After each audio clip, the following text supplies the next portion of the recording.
Bonjour et bienvenue dans la semaine de l'écho. L'Afrique serait-elle le nouvel Eldorado des énergies fossiles? Alors qu'une dizaine de pays africains s'apprêtent à intégrer le club des exportateurs de pétrole et de gaz, quelles retombées peuvent-ils en attendre? Cette nouvelle manne permettra-t-elle au continent de se développer et de sortir de la pauvreté? Élément de réponse à suivre. Comment s'assurer que ces nouveaux projets, souvent portés par des majors occidentales, profitent bien à tous les Africains et non pas seulement à une élite? Comment éviter une nouvelle malédiction des matières premières et comment faire de ces nouvelles ressources un levier de développement? L'analyse de nos invités dans un instant. Enfin, le développement du fossile en Afrique est-il une mauvaise nouvelle pour la planète? Au moment où l'Agence internationale de l'énergie appelle à ne plus lancer de nouveaux gisements, l'Afrique peut-elle réellement se passer de ces nouvelles ressources? Vont-elles contribuer au financement de la transition énergétique? Beaucoup de questions et 4 invités pour y répondre, à commencer par Conception Alvarez, rédactrice en chef adjointe du site Novétique, Jean-Pierre Favnec, expert en questions énergétiques et professeur à l'Institut français du pétrole et des énergies nouvelles, Sébastien Treyer, directeur général de l'Institut du développement durable et des relations internationales, l'IDRI, et Werner Ayouk-Egba, vice-président senior de la Chambre africaine de l'énergie, en direct de Johannesburg, en Afrique du Sud. Bonjour à tous les 4 et merci d'avoir accepté notre invitation. Bonjour. Bonjour. Bonjour. Conception Alvarez, je commence avec vous. Cette semaine, vous publiez un long article intitulé « Ouganda, Namibie, Mozambique, les nouveaux rois du pétrole et du gaz peuvent-ils sortir l'Afrique de la pauvreté ?» Qui sont ces nouveaux rois du pétrole et du gaz? Voilà, donc on en a cité quelques-uns dans le titre, je continue. Il y a notamment le Sénégal qui, au mois de mars, a rejoint le Forum des pays exportateurs du gaz. On peut aussi citer la Namibie. C'est un pays qui n'a pour l'instant jamais produit ni de gaz ni de pétrole. On vient d'y découvrir un gisement de 10 milliards de barils de pétrole. Ça pourrait faire du pays l'un des 15 principaux exportateurs, producteurs de pétrole au monde, le 4e au niveau africain. Et puis, évidemment, sur le continent, il y a le projet Mozambique GNL, donc un projet de gaz naturel liquéfié. Le pays mais qui est à l'arrêt actuellement. Qui est pour l'instant à l'arrêt en raison des attaques djihadistes. Ça représente les 9e réserves de gaz au monde et ça pourrait produire chaque année l'équivalent des 3/4 de la production qatari. Donc on comprend effectivement l'appétence des pays africains pour ces énergies fossiles. Alors vous avez cité quelques exemples. Il y a aussi la Tanzanie, le Kenya, la Mauritanie ou encore la Côte d'Ivoire. Une dizaine de pays africains sont en passe de rejoindre le club des exportateurs de pétrole et de gaz. Jean-Pierre Favnec, peut-elle réellement devenir un Eldorado? Je vais être très direct, après on peut discuter. Pour moi, ce n'est pas un Eldorado. L'Afrique dispose à peu près de 10% des réserves mondiales de pétrole et de gaz, mais un peu moins au point de vue gaz. Bon, on peut discuter des chiffres. Hein. Donc, je ne vais pas rappeler les chiffres de population et de surface de l'Afrique. Donc, ça reste limité. On parle souvent beaucoup du pétrole et du gaz en Afrique parce que comme les consommations, et malheureusement, sont limitées en Afrique, il y a un certain potentiel d'exportation. Mais je vais juste citer quelques chiffres. Des principaux pays producteurs de pétrole en Afrique pour le moment, je laisse de côté pour le moment évidemment la Namibie qui pourrait devenir un très important pays producteur, c'est l'Algérie, la Libye, le Nigeria et l'Angola. L'Algérie maintient sa production, la Libye, pour des raisons qu'on comprend, la situation, la production a chuté de moitié depuis une dizaine d'années. Le Nigeria, alors les deux pays par contre d'Afrique de l'Ouest sont assez intéressants entre guillemets. Le Nigeria, la production a considérablement baissé et l'Angola, la production a également considérablement baissé pour des raisons qu'on va pouvoir discuter, donc c'est limité. Ouais, les autres pays dont vous avez parlé, effectivement, il y a des découvertes, il y a des productions qui vont démarrer au Sénégal, en Côte d'Ivoire, etc. Je ne pense pas que ces pays deviennent le Sénégal, par exemple, va être un certain exportateur de pétrole et de gaz, mais ça restera limité. La Côte d'Ivoire, pour le moment, a surtout besoin de son pétrole pour ses besoins locaux. Est-ce que, d'une façon générale, avec cette nouvelle production nationale, certains pays vont pouvoir sortir de leur dépendance énergétique vis-à-vis de l'extérieur? Alors ça, c'est un très vaste projet. La dépendance, elle existe de toute façon parce que les pays africains consomment de l'énergie, consomment pas mal de produits pétroliers. Enfin, ça reste limité. Si on compare les consommations par tête, elles sont beaucoup plus faibles. Donc, il y a des importations de produits pétroliers, on en parle beaucoup. Effectivement, certains pays vont... je prends l'exemple de la Côte d'Ivoire, on a découvert beaucoup de pétrole récemment. ce que c'est bien, ce qui n'est pas bien, je ne me porte pas là-dessus. Mais la Côte d'Ivoire donc, va pouvoir avoir suffisamment de pétrole et surtout de gaz pour assurer sa production d'électricité. Le Sénégal, la production de gaz, on cherche à la développer pour faire de l'électricité. Et je crois que le gaz pour l'électricité, bon, on peut en rediscuter, c'est quand même une solution qui est meilleure que celle qui consiste à utiliser du fioul lourd ou du gazole, voire du charbon. Avec tout le respect que j'ai pour notre ami sud-africain, où effectivement la production d'électricité à partir de charbon est massive, mais elle n'est pas suffisante parce qu'actuellement il y a des pannes en permanence. Je vous laisse la parole. Oui, peut-être une dernière question. Est-ce que vous imaginez que ces pays pourront remplacer un jour la Russie ou pourront devenir exportateurs vers l'Europe, les pays occidentaux? Écoutez, massivement, actuellement, si on prend le secteur du pétrole en particulier, la production, c'est quand même beaucoup le Moyen-Orient. C'est là qu'on a les plus grosses productions, les plus grosses exportations. Et les exportations de l'Afrique, à mon avis, vont rester relativement limitées. Elles sont intéressantes, elles sont importantes, mais elles vont rester relativement limitées. Et le poumon pétrolier, si je peux appeler ça comme ça, du globe, avec tout le respect que j'ai pour tout le monde, ça reste quand même le Moyen-Orient. C'est plus de 50% des réserves facilement accessibles. Et c'est là qu'il y a un potentiel pour développer le pétrole. Werner Ayukeba, qui sont tous ces investisseurs derrière ces projets de pétrole et de gaz en Afrique? Bon, pour la plupart, d'abord merci pour m'avoir invité. D'abord, pour la plupart, ce sont les investisseurs traditionnels. Si on parle par exemple du Mozambique, on parle de Total Energy, on parle aussi de l'Ouganda, c'est aussi Total Energy, mais aussi avec Sino qui est chinois. Si on parle de la Namibie, par exemple, il y a Galp qui est portugais, et aussi il y a Exxon, Chevron qui sont dans ce marché même, ou bien il y a Zul Energy qui est ensemble BP et Eni. Donc nous voyons ceux-là qui sont traditionnellement dans le secteur, mais il y a une raison pour ça. Ce sont les capitaux énormes qu'on en a besoin pour se mettre dans l'exploration et aussi de la technologie. Donc si vous n'avez pas ces deux-là, c'est difficile pour d'autres d'y entrer comme ça. Sébastien Treyer, ces pays ont beaucoup souffert de la hausse des prix, notamment de l'énergie. Ils sont aussi souvent très endettés. Cette nouvelle manne peut-elle les sortir de l'ornière, les sortir de la pauvreté pour certains? Alors c'est une question extrêmement vaste que vous posez là. Ce qui me semblait important de se dire, c'est qu'effectivement, on a eu tout un débat autour du cas sénégalais sur est-ce que c'est une bonne idée de déployer, d'aller exploiter ces ressources de gaz. Et il y a plusieurs enjeux derrière ça. Celui que vous dites sur sortir de la pauvreté est presque celui qui me semble le plus important, mais qui venait en dernier. Au début, l'idée, c'était de se dire le gaz pour faire accéder à l'électricité l'ensemble de la population. Et là, on peut effectivement se poser la question de l'utilité de... Et on en est très très loin, effectivement. Et là, il faut probablement aussi se dire, en regard de ça, quelle est la capacité des énergies renouvelables à déployer plus rapidement dans les points éloignés des grands centres urbains l'accès à l'électricité pour les personnes. Et il y a vraiment des choses à concevoir où la place des renouvelables est très importante de l'aveu même d'experts sénégalais avec qui on travaille.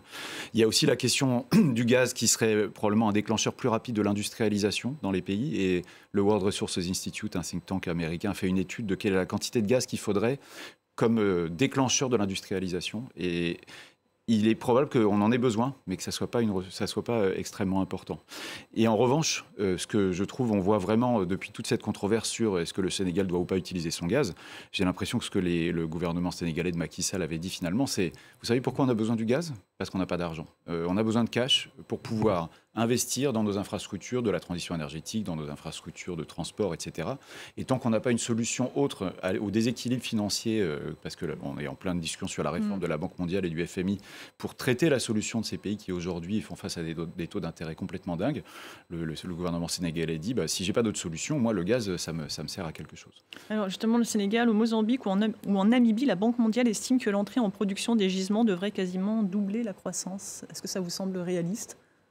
Je sais que pour revenir sur le Sénégal, que je connais aussi assez bien, même si j'apprécie tout ce que vous venez de dire, les prévisions, normalement, si les projets se développent normalement, le projet pétrole, le projet gaz, la croissance devrait atteindre des niveaux très très supérieurs à ce qu'elle est actuellement, au moins pendant quelques années. Maintenant, je voudrais être extrêmement prudent, même quelle que soit l'opinion qu'on peut avoir sur le développement du gaz au Sénégal.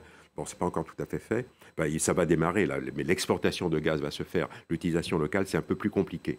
Donc, effectivement, comme ça a été très bien dit, l'utilisation du gaz pour la production d'électricité sera utile. Je crois que c'est un élément, ça a été très bien fait. Le président Macky Sall, d'ailleurs, disait souvent, quand il était au pouvoir il n'y a encore pas très longtemps, qu'il voulait effectivement utiliser ce gaz à la fois pour faire de l'électricité, éventuellement pour faire de la pétrochimie, mais également pour avoir quelques ressources financières, comme vous l'avez très bien dit, pour développer le pays. Maintenant, voilà. Vous parliez du Nigeria tout à l'heure. C'est un pays qui est immensément riche de pétrole et où pourtant l'économie reste fragile. Cette semaine, il y a eu une grève générale contre la vie chère. Comment expliquer ce paradoxe ? Écoutez, quand vous dites, le problème, c'est qu'on ne va peut-être pas tout à fait s'entendre sur le fait de dire immensément riche.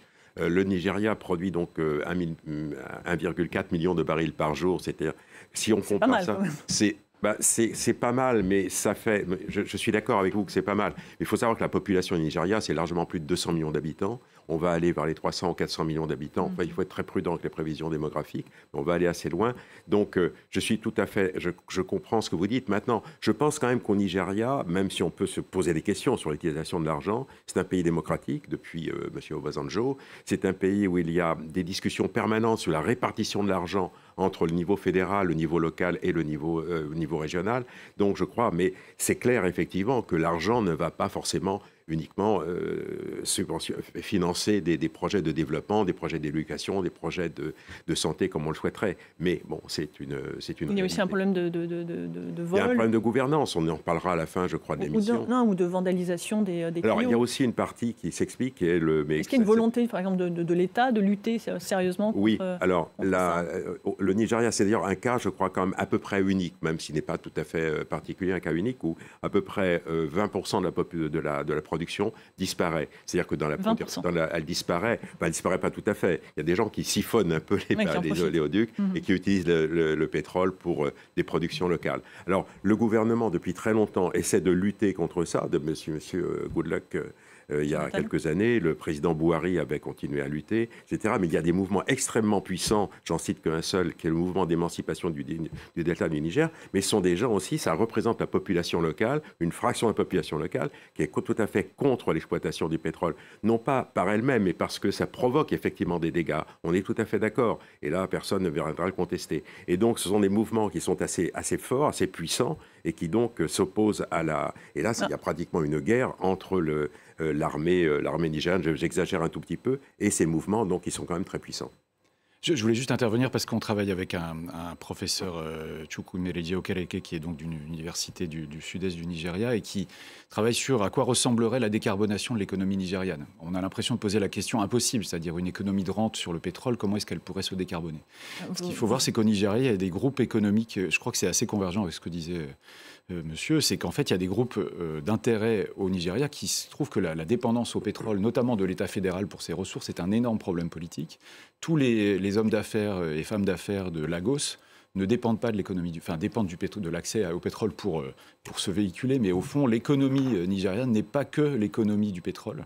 Et dans le nord du pays, il y a énormément besoin de diversification et trouver des emplois pour la jeunesse dans le secteur agricole ou la transformation agricole. Et donc la question de la diversification de l'économie nigériane est une question centrale d'un point de vue humain, social et économique, avant même que ça soit une question climatique, enfin une question environnementale. Et donc, je pense que... Et par ailleurs, ce que je comprends du Nigeria, c'est que ça va être très compliqué parce qu'il y a des emplois dans l'industrie pétrolière quand même.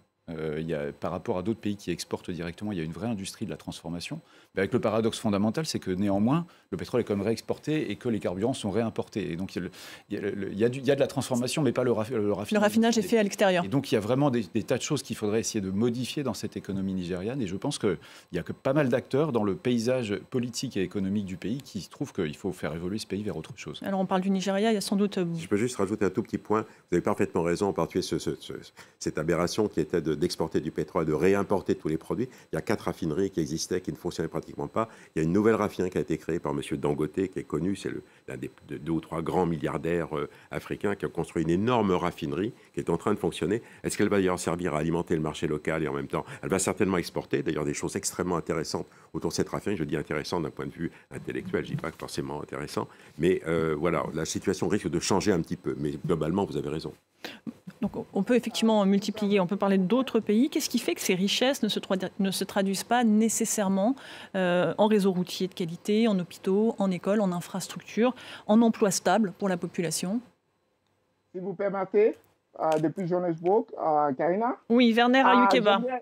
Oui, j'aimerais un peu revenir sur la question par rapport au gaz, le gaz sénégalais et tout. Nous, ici, depuis l'Afrique, quand on entend ces questions, on est un peu étonnés, quoi. Nous sommes étonnés, je vous dis pourquoi, parce que cette question ne se pose pas quand un pays comme l'Allemagne a fait tout un plan économique basé sur le gaz qui viendra d'autre part. Donc on se demande pourquoi une question comme ça doit même se poser par rapport au gaz sénégalais. Je suis tout à fait d'accord avec le président Macky Sall.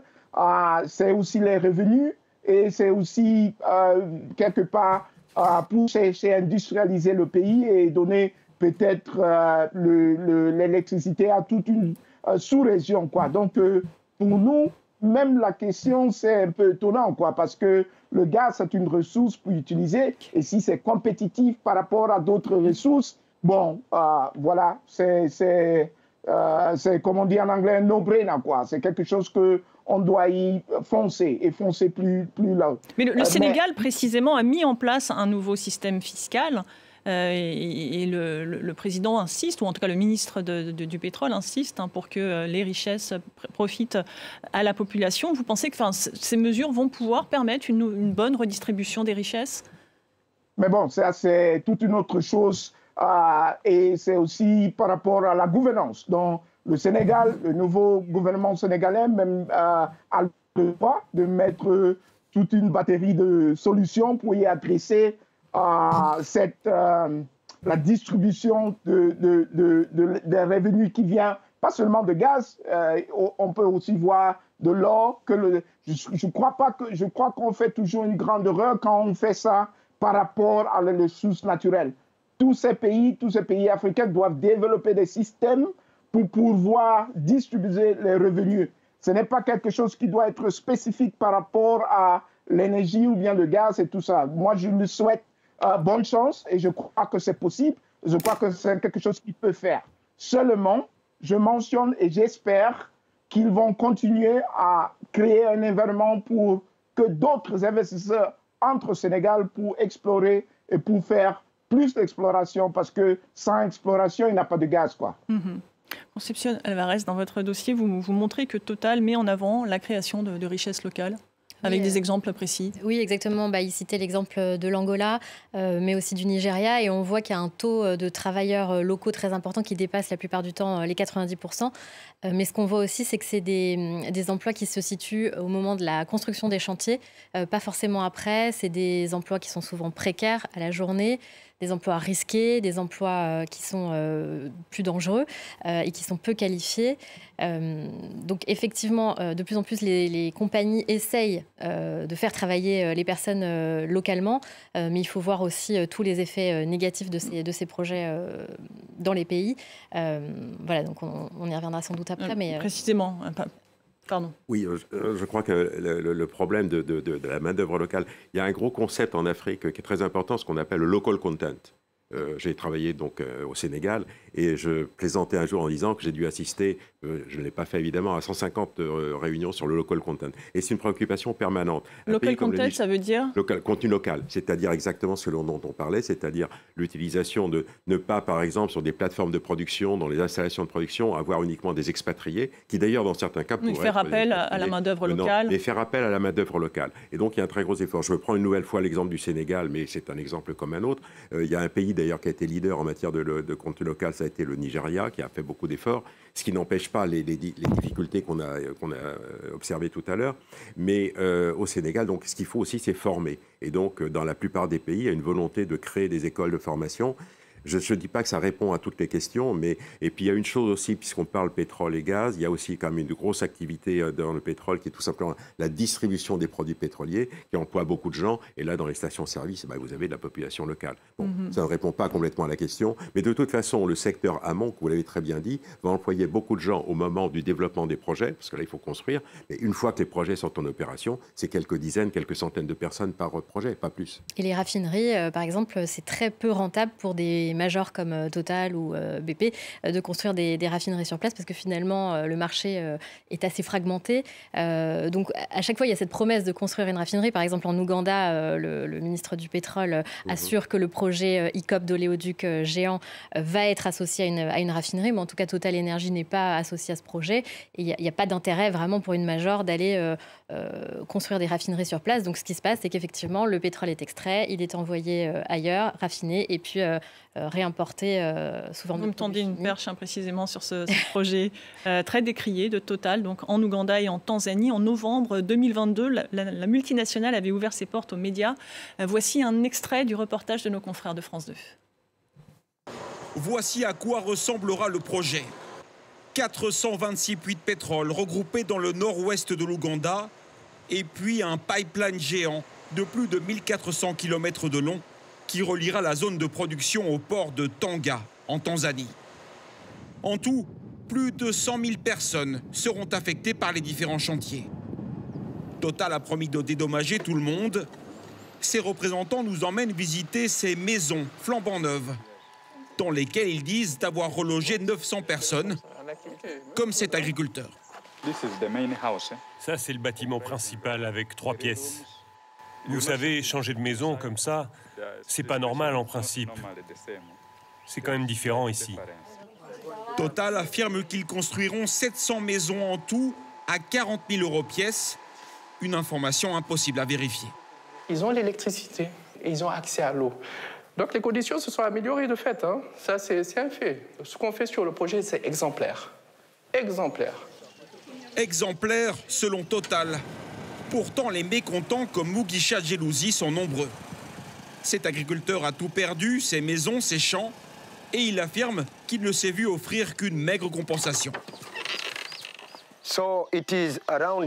Il voulait nous donner 3 000 €. Mais je ne veux pas de cet argent.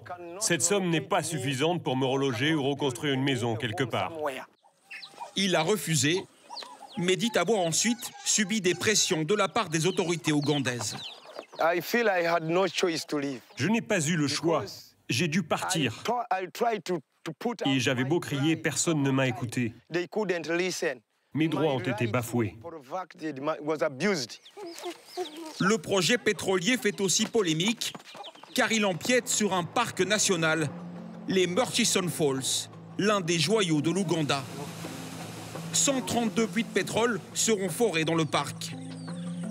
Des chantiers massifs, à quelques centaines de mètres à peine des troupeaux de girafes. Le porte-parole de Total n'y voit aucun problème. Dans la vraie vie, en réalité, c'est que quelques animaux viennent, regardent par curiosité et puis s'en vont. On n'est pas sur une surface assez grande pour perturber la vie animalière dans ce parc. Le monde a encore besoin de pétrole. Il y a une nécessité de mettre en production de nouveaux champs pétroliers si nous voulons satisfaire cette demande. Le projet est aussi voulu et soutenu par les autorités ougandaises qui y voient une opportunité économique et travaillent main dans la main avec Total. Nous avons besoin de ce pétrole pour développer notre pays. Notre bébé est à l'intérieur, ici, sous terre. Il faut le faire sortir. Alors on doit ouvrir le sol, mais après, on peut recoudre, refermer la plaie. Les militants écologistes, eux, ne sont pas du même avis et se mobilisent jusque dans la capitale. Où les puits se trouvent, on s'attend à une destruction importante de la biodiversité. Et aussi, le projet va générer pas moins de 34 millions de tonnes de CO2 par an. Quand j'ai dénoncé les injustices du projet et les dangers pour l'environnement, j'ai été arrêté, intimidé, menacé. Le projet va à l'encontre de toutes les recommandations des experts pour limiter le réchauffement climatique. 30 millions de litres de pétrole seront bientôt extraits ici, chaque jour. Concepción Alvarez, au vu de ce reportage, quel bénéfice pour les populations locales? Oui, parce que tout à l'heure, on parlait donc des bénéfices que Total mettait en avant en termes d'emplois locaux. Mais finalement, nous, quand on rencontre les populations, et elles font le déplacement régulièrement, chaque année en tout cas, depuis quelques temps, notamment à l'occasion de l'AG, l'Assemblée Générale des actionnaires de Total Énergie. Et ce que disent les populations, c'est qu'elles n'en veulent pas de ces projets, parce qu'elles n'en voient pas vraiment les bénéfices. Elles sont donc expropriées avec des compensations qui ne sont pas toujours à la hauteur, qui ne sont pas toujours versées. On voit que les économies locales sont souvent détruites. Elles dépendent de l'agriculture ou du tourisme. Là, justement, dans ce parc national, les populations nous racontaient que les éléphants avaient disparu, donc ça peut affecter le tourisme. Il y a la pollution et donc les questions de santé pour ces populations. Il y a la violation des droits humains avec encore cette semaine un opposant ougandais qui a été arrêté. Notamment, les communautés locales ont porté plainte contre Total. Elles demandent réparation à Total Énergie pour les violations des droits humains qui ont été commis. Et l'un des opposants qu'on entendait, lui, il a été interrogé pendant la commission d'enquête sénatoriale sur Total Énergie, et lui, il a très clairement dit qu'il n'avait jamais vu un pays qui produit du pétrole s'en servir pour sortir de la pauvreté. Des intimidations, des déplacements de population, la mise en danger des animaux. Werner Ayukegba, vous dites quoi? C'est le prix à payer pour participer au développement du pays?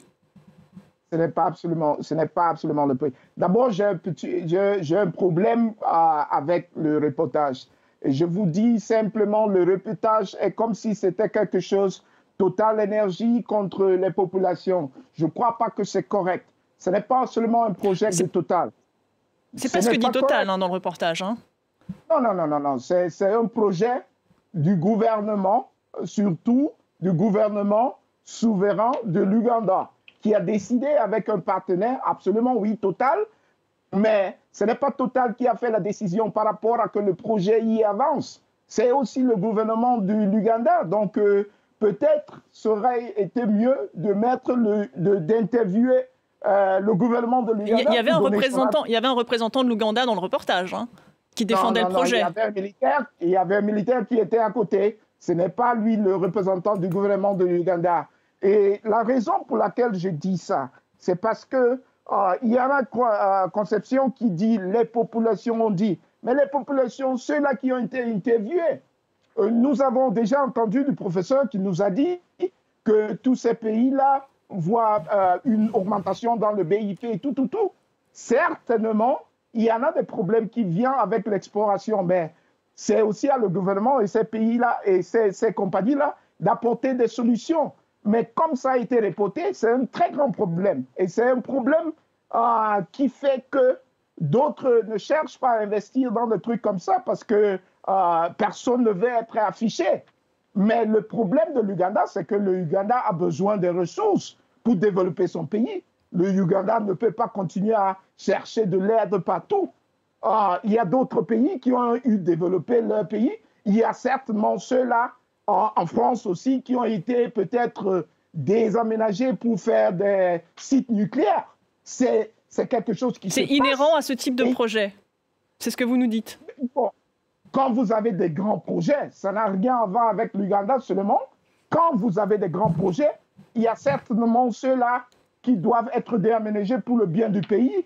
Et dans cette situation-là, il faut chercher des solutions appropriées. Ils ont le droit de dire j'aimerais plus, mais il y a certainement des opportunités au Ouganda pour demander ce qu'ils en veulent. Mais là, comme c'est mis, c'est comme si, c'est un projet qui est là pour détruire la population, la biodiversité, et sans rien envoyer les populations dans la misère. Ce n'est pas correct. Ça concerne... Allez-y. Oui, mais comment justement faire en sorte que cet investissement revienne aux populations? C'est toujours la demande qu'on a en fait. Est-ce que l'Ouganda est un pays suffisamment bien structuré pour que vraiment les bénéfices reviennent aux populations? Peut-être que là... Les Ougandais, chère madame, les Ougandais doivent décider de comment ils veulent gérer leur pays. Ce n'est pas à nous de le faire. S'il y en a des revenus qui viennent du pétrole, ils doivent utiliser leur politique, leur système. Et s'ils pensent que ces systèmes-là ne sont pas la mesure, ils doivent s'y engager pour changer ça. Mais ce n'est pas un problème de Total maintenant, c'est donner à Total beaucoup de pouvoir. Total va là-bas et Total fait ça, mais non. Il y a des réactions en plateau. Ouais. Oui, juste deux ou trois réactions. D'abord, ce que dit notre ami Werner, on peut le comprendre, c'est-à-dire que ce sont des États africains qui décident de leur politique et qui ont envie de faire certaines choses. L'Ouganda, on le connaît parfaitement. Ça a été bien, vous avez rappelé le problème de raffinerie. Vous rappelez tout simplement que l'Ouganda reste sur le souvenir d'un ancien conflit avec M. Amin Dada et d'autres pays qui ont fait que l'Ouganda n'a pas été approvisionné en produits pétroliers pendant quelques années, et ça remonte à une vingtaine d'années, je n'insiste pas. Effectivement, le dilemme, il est bien, d'un côté, il y a de l'argent qui va sortir, de l'autre côté, il y a des populations, en fait, on a vu des paysans qui sont déplacés, mais je crois qu'il y a eu la même situation, par exemple, au Tchad, c'est le projet tchadien il y a 20 ans, c'était rigoureusement la même chose. Finalement, bon, les choses se sont c'est un schéma assez fréquent. C'est-à-dire des modes de vie traditionnels qui sont mis en cause, oui, quand vous êtes obligé de personnes qui sont construire un déplacées. pipeline de 1500 km, en plus à travers des zones qui sont quand même très peuplées, c'est pas comme quand vous êtes en Arabie Saoudite où vous faites des pipelines qui sont relativement plus courts, où il y a moins de population, donc c'est clair. La dernière remarque que je voudrais faire, c'est que quelqu'un a dit tout à l'heure, je crois, bon, on ne va pas lui en faire un... Bref, que le pétrole n'a jamais servi au développement. Je ne suis pas tout à fait d'accord. Il y a eu quand même... On peut prendre l'exemple d'abord. Je classe souvent les pays en trois catégories. Il y a la Norvège. Alors la Norvège, on va vous le dire dans tous les sens, le fonds actuel de souverain qui est nourri par le pétrole en Norvège représente quelque chose comme 1300 milliards de dollars, quelque chose d'assez fantastique pour une population. Bon, ceci dit, je ne vais pas vous faire un panorama, dire que c'est forcément très bien. Par contre, les pays du Golfe, je suis quelqu'un qui soutient un peu les pays du Golfe, mais c'est certain que l'argent du pétrole dans les pays du Golfe Persique est utilisé de façon très particulière, parce que vous avez des monarchies, des pays souverains où le souverain dispose finalement de cet argent. Bon, bien sûr qu'en Afrique, l'utilisation de l'argent du pétrole peut être davantage discutable dans un certain nombre de pays, c'est clair. Il n'a pas vraiment énormément servi au développement. D'abord parce que les productions sont moindres souvent, parce que la population est plus nombreuse, parce que les problèmes de gouvernance sont différents. Et que l'argent a pu être détourné à d'autres fins. Ça, vous avez des exemples aussi en Amérique latine, comme au Venezuela, où là, c'est encore plus fantastique. Hein. Sébastien Treillat ? Je voulais juste dire un mot, que je trouve que cette question du fonds souverain est probablement quelque chose qui mérite d'être un peu discuté, et je crois que là je ne suis pas sûr d'être tout à fait à jour, et peut-être que Werner pourrait me compléter ou m'ajuster ça, mais au Ghana, quand ils ont découvert des ressources pétrolières, ils se sont dit qu'il ne faut pas que ça soit la malédiction des matières premières. Donc il y a des contre-exemples. Et j'ai l'impression, mais alors il faudrait vérifier comment ça a fonctionné, que justement l'idée c'était de se dire, inspirons-nous des fonds souverains qui ont été développés par la Norvège ou par les pays du Golfe, en disant on va sécuriser cet argent dans une manne particulière qui ne va pas être juste le budget de l'État en général et qui ensuite va investir pour un certain nombre de... Et donc il y a des moyens de mettre cette gouvernance en place qui permet d'éviter la malédiction des matières premières. Mais le deuxième point que je voulais ajouter, c'est qu'il faut voir que on parle de l'Ouganda, dans le contexte autour de l'Ouganda, il y a le Kenya, avec un président Ruto qui lui dit, pour le Kenya, mais aussi pour la communauté est-africaine, il y a aussi un énorme besoin d'attirer les investissements, non seulement sur le pétrole, mais aussi sur les énergies renouvelables. On va l'écouter précisément, on a ce morceau. Oui. Et ce que j'essaye de dire, pardon, je ne vais pas déflorer ça, mais l'idée qui me paraît très importante, c'est qu'en dehors des bénéfices locaux pour les populations, il faut aussi essayer de comprendre comment est-ce qu'un investissement dans l'énergie peut être couplé à un investissement dans l'industrie manufacturière, parce qu'ils se justifient mutuellement. Si on n'a pas un débouché dans l'industrie manufacturière, il sera peut-être difficile de convaincre les investisseurs d'investir dans l'énergie, parce qu'on a besoin de s'assurer que la demande va être à la hauteur. Et tant qu'on n'a pas une énergie pas chère, on ne peut pas investir dans l'industrie manufacturière. Et il y a beaucoup d'éléments apportés par tout un tas de think tanks africains, et notamment au Kenya, qui montrent à quel point les énergies renouvelables sont extrêmement utiles pour pouvoir défendre ce double investissement dans l'énergie et dans l'industrie manufacturière sur l'ensemble du territoire plutôt que de le concentrer quelque part. Et donc je fais vraiment un plaidoyer pour l'énergie renouvelable, mais pour dire, juste à côté de l'Ouganda, il y a aussi d'autres modèles de développement où l'investissement dans l'énergie est absolument central, mais ce n'est pas les fossiles qui sont en jeu. Je crois que l'un des aspects vraiment essentiels, c'est la diversification, en fait. La rente du pétrole, on le voit, n'a pas, en tout cas dans les pays historiquement producteurs, n'a pas forcément aidé au développement. En revanche, dans des pays comme la Namibie, qui sont plus structurés, la fonction publique fonctionne plutôt bien, et les ressources sont assez diversifiées. En fait, c'est ça la clé, c'est d'avoir vraiment des ressources diversifiées, ne pas rentrer dans cette rente pétrolière et ne pas dépendre que de cette rente liée aux énergies fossiles. Mais c'est précisément le plaidoyer du président kényan, c'était cette semaine à Séoul. Je vous propose de l'écouter. Il est nécessaire d'investir davantage sur le continent africain pour libérer le potentiel africain. Et pas nécessairement pour le bénéfice de l'Afrique seule. Nous pouvons utiliser les énergies renouvelables, les ressources minérales et le capital humain de notre continent africain pour décarboner non seulement notre production et notre consommation, mais aussi la consommation et la production mondiale. Werner Ayukegba, tous les investissements sont bons à prendre, que ce soit dans le fossile comme dans le renouvelable? Absolument, absolument. C'est notre position à la Chambre africaine de l'énergie. Et nous disons, nous avons besoin de l'énergie, peu importe si ça vient des renouvelables ou bien peu importe si ça vient du gaz. Il faut dire que j'accepte avec le président Ruto, nous avons besoin des investissements dans le renouvelable. Mais il faut aussi dire que ce que nous on voit, la plupart du temps, c'est que les gens nous exigent de faire sortir les investissements dans le gaz ou bien dans le pétrole pour la faveur des investissements dans les renouvelables. Nous disons non à ça. Il faut aussi dire que le même pipeline qui sort de l'Ouganda et par Tanga, par la Tanzanie, était proposé pour partir par le Kenya. Et là, le président, il était vice-président, il n'a pas dit non. Donc, c'est certainement pas quelque chose que le Kenya dit non au pétrole, parce qu'il y a aussi de l'exploration qui part au Kenya. Donc, je suis tout à fait d'accord avec le président Ruto. Une autre chose, une dernière chose que je voulais dire, c'est par rapport on dit souvent le problème avec le pétrole. Je ne crois pas que c'est un problème avec le pétrole, c'est un problème de gouvernance. Ça peut aussi être les ressources qui viennent du bois, dans des pays qui produisent du bois, les ressources qui viennent toutes les matières premières. Absolument. Et bon, donc ça veut dire que ce n'est pas un problème spécifique au pétrole, c'est un problème de gouvernance. Mais quand on le fait un problème de pétrole, ça veut dire qu'on essaye de dire à ceux-là qui investissent dans le pétrole en Afrique de ne pas investir parce qu'ils ne sont pas du problème. Et c'est là où nous avons un problème. Parce que nous disons, nous avons besoin de plus d'investissements dans le gaz, surtout le gaz, pour utiliser le gaz dans l'industrialisation du pays. Il faut savoir que vous avez les pipelines partout aux États-Unis et les gens ont eu des problèmes avec, mais ils ont eu des solutions et personne n'en parle, quoi. Keystone Pipeline, par exemple.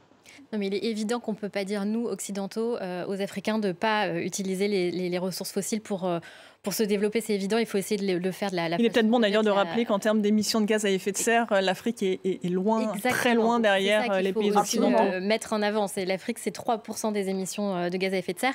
Et peut-être, on peut rappeler, vous parliez du gaz, Fatih Birol, le patron de l'Agence internationale de l'énergie, a très clairement dit que l'Afrique devait utiliser ses réserves de gaz pour se développer. Donc, pas pour l'export forcément, mais en tout cas pour se développer, et que ça aurait un effet tout à fait marginal sur les émissions de gaz à effet de serre mondiales, puisqu'on passerait de 3% à 3,5%. Donc là-dessus, il n'y a pas vraiment de sujet, on va dire, sur le gaz pour les besoins domestiques. La question, c'est vraiment sur le pétrole. Est-ce qu'on a vraiment besoin de ce projet ICOP? Est-ce que les populations ont été consultées et voilà. Et en Namibie, on sait que c'est des réserves assez importantes. Est-ce que voilà, mais évidemment qu'on ne peut pas dire à l'Afrique de ne pas se développer simplement via les fossiles, quoi. Mais il va falloir réfléchir à ces projets et sans doute en sélectionner quelques-uns. Sébastien Trailleur dit... Non, je pense que c'est effectivement extrêmement important de dire, et donc moi je dirige un think tank qui travaille sur les négociations climatiques, je n'ai pas de problème à dire que s'il y a bien un pays s'il y a bien des pays qui ont le droit aujourd'hui de développer des ressources parce qu'ils ont très peu contribué aux émissions de gaz à effet de serre dans le passé, c'est des pays comme le Sénégal. Donc la question de est-ce que le Sénégal a besoin du gaz pour se développer est une question qu'on doit pouvoir se poser. Moi, je fais quand même un plaidoyer pour dire, essayons de voir, et alors c'est un plaidoyer très proche de celui du président Ruto en ce moment, qui dit les opportunités de développement en Afrique sont probablement aussi très liées au développement d'un ensemble d'énergies renouvelables dans l'ensemble des territoires, et que le gaz est probablement très utile pour des clusters d'industrialisation très localisés dans certains endroits. Et donc essayons de ne pas... si possible, c'est quelque chose qu'on recommande à tous les pays de la planète, essayer de ne pas investir dans des infrastructures qui pourraient nous engager pendant des décennies sur un chemin d'utilisation d'énergie fossile dont il faut qu'on essaye de se priver le plus tôt possible. Évidemment qu'en Afrique, on a plus de temps pour le faire parce que c'est ceux qui ont le moins contribué aux émissions. Mais donc, essayons de ne pas se verrouiller dans des chemins qui sont pas les bons. Oui, je voudrais juste dire une chose. On a beaucoup en guise parlé. de conclusion. En guise de conclusion, on a besoin effectivement du pétrole, du gaz. On ne va pas revenir sur tout ce qui a été dit, qui était parfaitement cohérent. On n'a pas trop parlé des énergies renouvelables. Et je crois qu'il y a un souci d'ailleurs, c'est que autant les investissements dans les énergies fossiles sont quand même, on va le dire, un peu rentables. Un peu rentables. Par contre, c'est plus compliqué de rentabiliser les investissements des énergies renouvelables. Et, le président Macky Sall le disait un jour, mais les taux d'intérêt en Afrique sont colossaux par rapport à ce que c'est. Les taux d'intérêt sont beaucoup trop élevés et donc, finalement, ralentissent le développement des énergies renouvelables, qui en ont vraiment besoin. On pourrait encore en parler pendant des heures, malheureusement. Le temps qui nous est imparti arrive à terme. Merci beaucoup à tous les 4 d'avoir participé à cette émission. Merci à vous de nous avoir suivis. L'information continue sur France 24.